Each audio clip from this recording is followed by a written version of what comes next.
Dallas and Miami both riding three-game winning streaks into Thanksgiving football at Jerry's World. Hey, how are you, folks? Jason Horowitz, NFL.com's Pat Kerwin. Glad to be with you here, CBSSports.com. Happy Thanksgiving. Hope you get ready to enjoy some football, whether it's in Detroit, in Dallas, or in Baltimore on Thursday night. Pat, let's talk about Miami and Dallas. And, you know, it's a game that looks a lot more interesting than it would have 3 weeks ago when we were talking about an 0-7 Dolphins team and a Cowboys team that was struggling. And to me, it all starts with Tony Romo, who during the three-game winning streak, he's playing at such an elite level. It starts with both quarterbacks because Matt Moore is doing the same thing for the Miami Dolphins. So what are we getting from Tony Romo right now? We're getting a guy that doesn't make any mistakes. In this three-game winning streak, 8 touchdowns, no interceptions, no fumbles. And if he just keeps doing that, they're going to work their way right into the playoffs.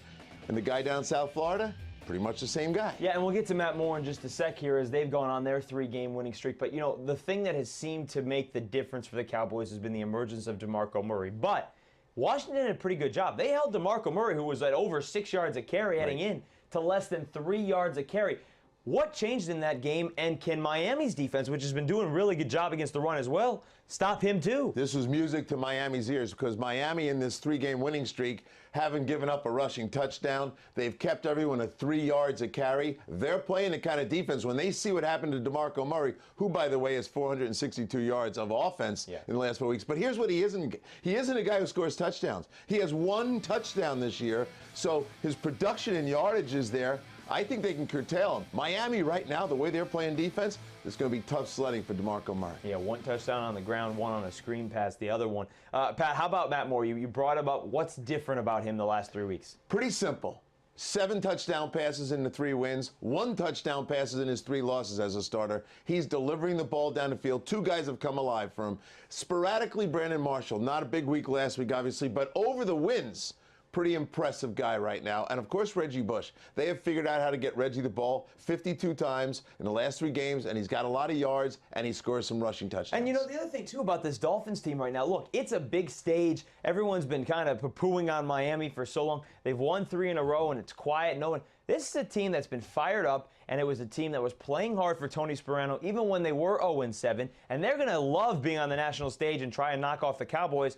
So it would be an upset. How do they get it? Well, as I've said, and I've said this for about 3 weeks, they're my spoiler pick in the AFC. They're going to spend the rest of the year. This is another Super Bowl type atmosphere for them. They don't think they're going, well, some of the players actually think they're going to the playoffs still. How do they get it? They force those mistakes that Tony Romo on the famous Romo coaster likes to make. Right now he's riding pretty high. He has dipped low before. How do you do it? You might have to take Laurent Robinson away from him. That's become a go-to guy for him. Double Witten in the red zone, but in the open field, create the illusion we're singling Robinson, which he has gone automatically to. I'd go away from him right there and maybe go roll coverage there once in a while. You taking Miami for the upset? I am not taking Miami for the upset. I'll take Dallas at home, but I think this is going to be a low-scoring game. I think it's going to be very close. I think Dallas has to come from behind to win it. Thanksgiving football in Dallas on CBS.